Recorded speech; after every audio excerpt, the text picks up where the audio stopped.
So, but let's go to the team who, tried their damnedest over the past couple of years. They threw everything out there. They had Aaron Rodgers. They went out. They got Devontae Adams.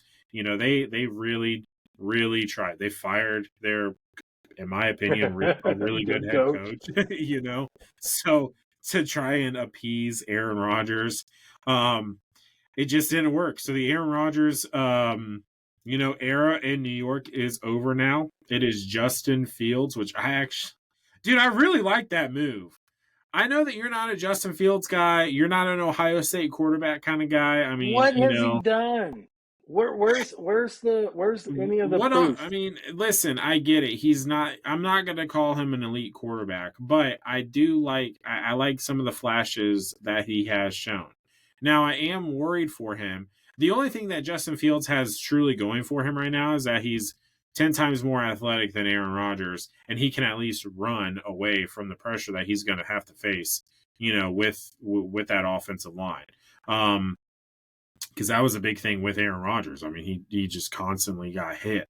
If your quarterback gets hit a lot, you're not going to win a lot of games. But they secured Sauce Gardner. They secured Garrett Wilson. We talked about it last week when those two signed their contracts. Definitely have young defensive player, young offensive player that could be, core pieces of your offense and defense. They brought in Aaron Glenn as their head coach now. Curious to see what he does as the defensive-minded head coach. Something that I feel like that the Jets get overlooked at is that their defense has actually been pretty decent over the last few years. I mean, a couple of years ago, they were one of the best defenses in the league. They just play really, really tough. It's just unfortunately they haven't had a quarterback, to really help them over that hump. Do I think Justin Fields is going to be that? No, probably not, especially with a defensive-minded head coach. But I think it's going to be a fun watch, I guess that I can say. They're definitely the bottom dwellers of this AFC division now. Yeah, I think Justin Fields is garbage. I mean, he's pesky when it comes to if you got to play in defense because he runs. But I mean, I'm telling you, let me. I went to the Bucks when he was with the Bears, and I'm sitting in the end zone, front seat, so I've got nobody blocking me, and to watch him Neither miss the Fields. wide open people over the middle that are obviously breakdowns in the defense that the Bucks had for touchdowns, and everybody's just like the Bears fans are like, "Hey, that guy's open over the middle," and not once did he ever hit the white when the defense had a bust. I just don't think he's a good quarterback. I don't think he can read defenses. He's playing off athleticism, and he's athletic enough to where he'll run. He makes it rough on you.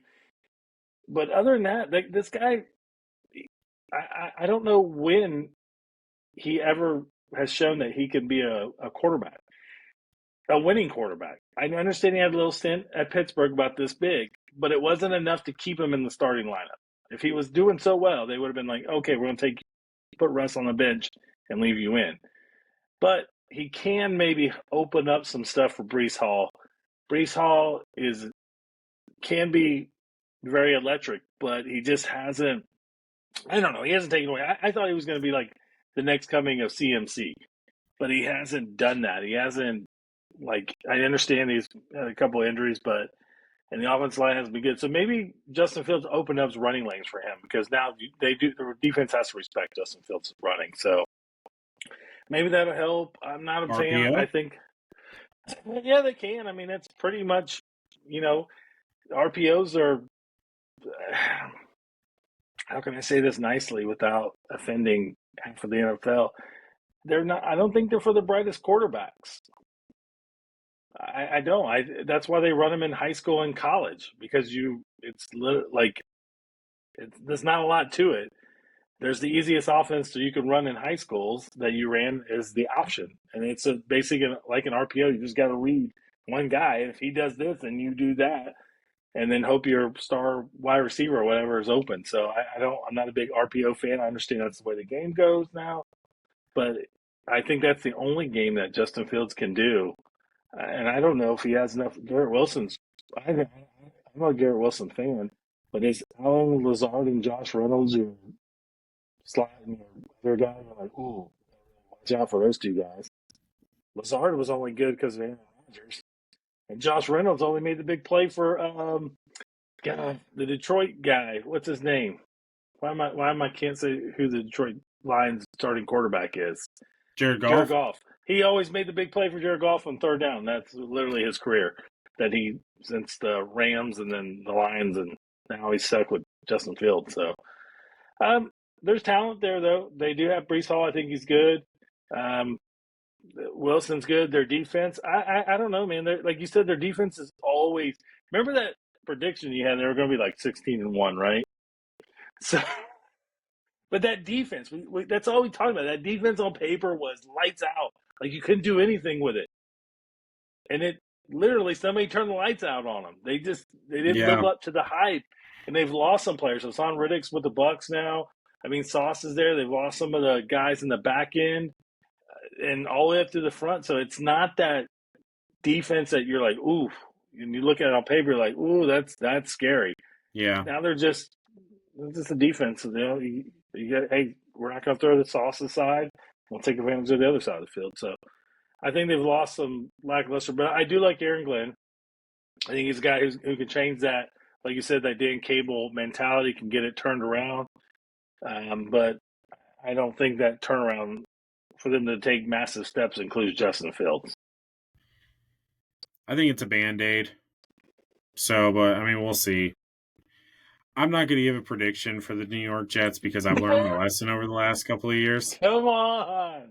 So, Jets fans, if you want to bash me, just know I went to bat for you very hard over the last couple of years. I was the biggest Jets fan. I was the biggest non-Jets fan, right? Because I'm a Tampa guy, so obviously I'm going to root for them. But I was hoping for a Bucks-Jets Super Bowl for sure over the past couple of years. So I think that you guys are going to be the bottom of this division. I'll hold my prediction to my chest. I'm not going to publicly announce it this time because I put my foot in my mouth a couple of times now because of my predictions. Probably a little overzealous, I will admit. Come on, give us something. I say they're going to be 6-11. Okay, I was thinking I think 4 or 5 wins. Them and the Patriots are both probably going to be around 6-11. I'm thinking 4 or 5 wins for the Jets this year. Yeah. So worse than the Browns? No. Well, no. I think the Browns are 1-6 too. I give them one win. Oh my God. Somewhere. They do play New England, so I think that's their win. Hey, there you go.